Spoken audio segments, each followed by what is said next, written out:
Unang araw ko sa bahay na yon, dala ko ang 2 damit, isang pares ng tsinelas at takot. Hindi ko alam kung saan ko ilalagay ang mga kamay ko, kung sa harap ba o sa likod. Kaya pinisil ko ang mga ito para mapigilan ang aking kaba hanggang sa mapansin ko na pinagbuksan ako ng pintuan ng isang babae na nakangiti akong binati. "Pasok ka," sabi niya. Ako si Lyra, 22. May inang may sakit at kapatid na nag-aaral. Ang mansyong ito ang sagot sa mga tanong na hindi ko na kayang itanong sa gabi. Maluwang ang sala, malamig ang sahig at amoy malinis. Amoy ng mga lugar na hindi ka pwedeng magkamali. Doon ko siya unang nakita. Nakatayo sa may bintana, nakatalikod, naka-long sleeves kahit tirik ang araw. Siya si Sir Adrian, bulong ng babae habang iginigiya ako papunta sa lalaking misteryoso. Nang humarap siya, parang huminto ang oras. Hindi dahil gwapo siya sa paraang nakikita sa telebisyon, kundi dahil tahimik ang mukha niya. Parang sanay sa pag-iisa. Tumingin siya sa akin, mabilis, at tumango. "Welcome," tugon niya. Walang ngiti, walang tanong. Dito na pala nagsimula ang lahat. May listahan ng gawain sa kusina, nakapaski ang bawat gawain sa araw-araw, detalyado at malinaw, sinadya talaga para walang puwang sa pagkakamali. Gigising ng alas 5, magluluto ng almusal, maglilinis ng mga kwarto, maghahanda ng hapunan bago mag-alas 7. May alituntunin din na hindi nakasulat. Huwag magtanong, huwag mag-ingay, huwag magtagal sa harap niya. Ngunit paano kung ang katahimikan niya ang magbigay ng kuryoso sa akin? Minsan, habang naghuhugas ako ng pinggan, dumaan siya sa kusina. Napatigil ako, hindi dahil inutusan niya ako, kundi dahil bigla siyang nagtanong. "Kumusta ka?" Napatingin ako sa sahig. "Ayos lang po, sir." Tumango siya ulit. Parang may gustong sabihin pero piniling itago. Nang umalis siya, doon ko lang napansin na nanginginig ang mga kamay ko. May mga araw na nagiging madulas ang oras. Sa umaga, iniiwan niya ang tasa ng kape na may bahid ng labi. Hindi ko alam kung bakit ko iyon napapansin. Sa hapon, naririnig ko ang mahinang pagtugtog ng piano mula sa silid-aklatan. Mga piyesang hindi ko kilala pero parang kabisado ng puso ko. Isang gabi, nadatnan niya akong nakaupo sa hagdan, pagod. "Pwede kang magpahinga," sabi niya. "Salamat po," sagot ko, pero hindi ako tumayo. Umupo siya sa kabilang baitang. Magkalapit, pero parang may ilog sa pagitan namin. Hindi madali ang buhay, bigla niyang sambit. Hindi ko alam kung sagot ba iyon o simula ng isang lihim. Sa sandaling iyon, doon ko inamin sa sarili ko, nahuhulog na ako. At mas kinatatakutan ko iyon kaysa sa kahirapan. Kahit malalim na ang gabi, rinig na rinig ko ang tunog ng piano. Malungkot ang piyesa. Hindi ko alam kung bakit ako lumapit. Nakatayo lang ako sa pintuan ng silid-aklatan, nakikinig. Doon ko siya nakita, si Sir Adrian, nakaupo, nakayuko, ang mga daliri nanginginig sa bawat nota. Hindi niya ako napansin agad. "Sir," mahina kong tawag. Huminto siya, lumingon. Sa unang pagkakataon, nakita ko ang lungkot sa mga mata niyang palaging kontrolado. "Pasensya na," sabi niya. "Naistorbo ba kita?" Umiling ako. "Maganda po ang tugtog." Ngumiti siya, hindi buo pero totoo. "At ikaw," dagdag niya, "salamat sa pakikinig." Sa gabing iyon, may isang bahagi ng puso ko ang tuluyang nagising at hirap rin makatulog. Kinabukasan, nag-iwan siya ng tasa ng kape sa mesa, may maliit na ngiti sa gilid ng platito. Para sa akin iyon. Hindi niya sinabi, pero alam ko. At doon ko unang naramdaman ang kilig na may kasamang takot. Dahil alam kong bawal, pero gusto ko pa rin.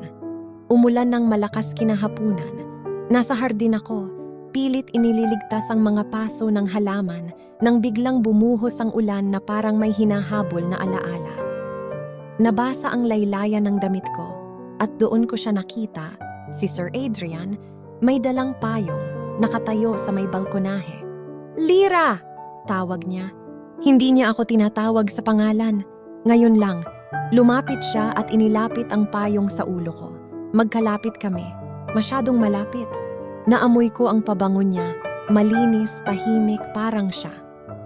Baka magkasakit ka, sabi niya. Sanay na po ako, sagot ko, pero mahina. Tumitig siya sa akin parang may gustong sabihin, tapos biglang iniabot ang kamay niya. Halika! Hinawakan ko iyon. 1 segundo lang, pero sapat para magulo ang mundo ko. Simula noon, palagi na kaming nagkakasabay sa umaga. Hindi na siya tahimik lang na umiinom ng kape. Minsan, nagtatanong siya, "Kumusta ang nanay mo?" Nagulat ako. "Opo, may sakit po." Tumango siya.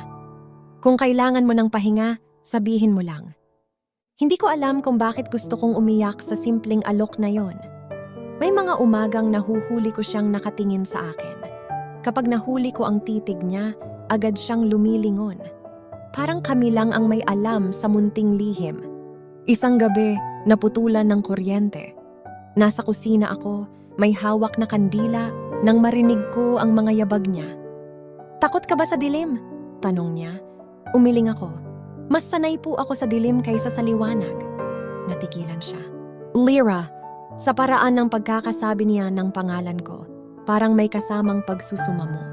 Magkalapit kami, 1 hakbang na lang, pero umatras siya. "Matulog ka na!" sabi niya. At doon ko naintindihan. May mga salitang hindi binibigkas hindi dahil walang laman, kundi dahil mabigat ang kaakibat. Hindi na ako nakakatulog. Sa bawat pagdampi ng katahimikan ng bahay, naroon ang mga tanong. Ano ba ako sa kanya? Bakit kapag magkalapit kami, parang may mali, pero kapag malayo, parang may kulang? Isang gabi nadatnan ko siyang gising sa sala, tahimik, pagod. "Hindi ka rin ba makatulog?" tanong ko. Umiling siya. May mga bagay na ayaw patahimikin ng alaala. Nagkatitigan kami. Walang salita, pero puno ng hinanakit. Dumating ang isang babaeng hindi ko inaasahan. Maganda. Maayos. Sanay sa mundo ni Sir Adrian. Nakita ko kung paano siyang ngumiti rito. Ibang nangiti. Mas malaya. At doon ko unang naramdaman ang selos na wala akong karapatang maramdaman. "Ako si Miranda," sabi niya. Sabay tingin sa akin mula ulo hanggang paa, dating kasintahan. Sa paraan ng pagtitig niya, alam kong alam niya ang lugar ko at sisiguraduhin niyang manatili ako roon. "Kasambahay?" tanong niya. May ngiting may talim. Tumango ako. At sa sandaling iyon, alam kong hindi lang puso ko ang nakataya. Gabi. Tahimik ang bahay. Nasa kusina ako nang dumating siya. "Umalis ka na ba?" tanong niya. Umiling ako. Lumapit siya. Masyadong malapit. "Hindi ko dapat nararamdaman ito." Bulong niya. "Hindi rin po," sagot ko, pero hindi ako umatras. Magkalapit ang labi namin. 1 hinga na lang. Pero bigla siyang tumigil. "Hindi pwede," sabi niya, at iniwan akong nanginginig. Kinabukasan, nagbago siya. Hindi na siya tumitingin. Hindi na siya nagtatanong. Parang pinutol niya ang isang bahagi ng sarili niya at nadamay ako. Sa katahimikan ng mga araw na iyon, doon ko naramdaman kung gaano kasakit ang mahalin ang isang taong piniling lumayo. Hindi ako umiyak sa harap niya. Sa banyo ako umiiyak, sa gabi, sa unan. Sa araw, maayos akong magtrabaho. Tahimik, walang reklamo. Parang wala lang ang lahat. Pero bawat pagdaan niya na hindi ako tinitingnan ay parang paalala na mali ang umasa. Tumawag ulit ang ate ko. "Kailangan ka ni Mama." At doon ko napagtanto, hindi ko na kayang manatili sa isang lugar kung saan araw-araw akong nawawala. Isinulat ko ang resignation letter ko sa papel na nanginginig ang kamay. Nakita niya ang sulat. "Bakit?" tanong niya. Hindi ko masabi ang totoo. "Kailangan ko po sa bahay." Tumahimik siya. Tumingin. Parang may pinipigil. "Wag muna," sabi niya. Hindi utos. Pakiusap. Hindi ko na kinaya. "Sir, mahal po kita." Parang huminto ang mundo. Lumapit siya, nanginginig. "Mahal din kita," sagot niya. Pero kasunod noon, takot. Hindi pribado ang pag-ibig namin. May mga mata, may mga bulong. Kasambahay lang. At sa unang pagkakataon, Tinanong ko ang sarili ko kung sapat ba ang pag-ibig laban sa mundo. Umalis ako bago mag-umaga. Walang paalam, walang yakap. Iniwan ko ang bahay na minsang naging mundo ko. Sa likod ko, naroon ang lalaking minahal ko at ang bersyon ng sarili kong hindi na pwedeng manatili. Hindi ko inaasahang susulat siya. Mga liham na puno ng panghihinayang, pag-amin at tapang na huli ng dumating. Binasa ko ang bawat isa at sa bawat salita, unti-unting naghihilom ang sugat. Hindi na ako ang dating Lira. Nagtrabaho ako, nag-aral sa gabi, natutong tumayo ng walang sandalan. At sa malayo narinig ko ang balitang ipinaglaban niya ako. Laban sa pamilya, laban sa mundo. Nagkita kami sa isang kafe. Hindi na amo at kasambahay. "Pwede ba kitang ligawan?" tanong niya. Ngumiti ako. "Oo," sagot ko. Hindi lahat ng tahanan ay bahay. Minsan tao. Sa ilalim ng parehong bubong, pantay na kami. At sa wakas pinili namin ang isa't isa.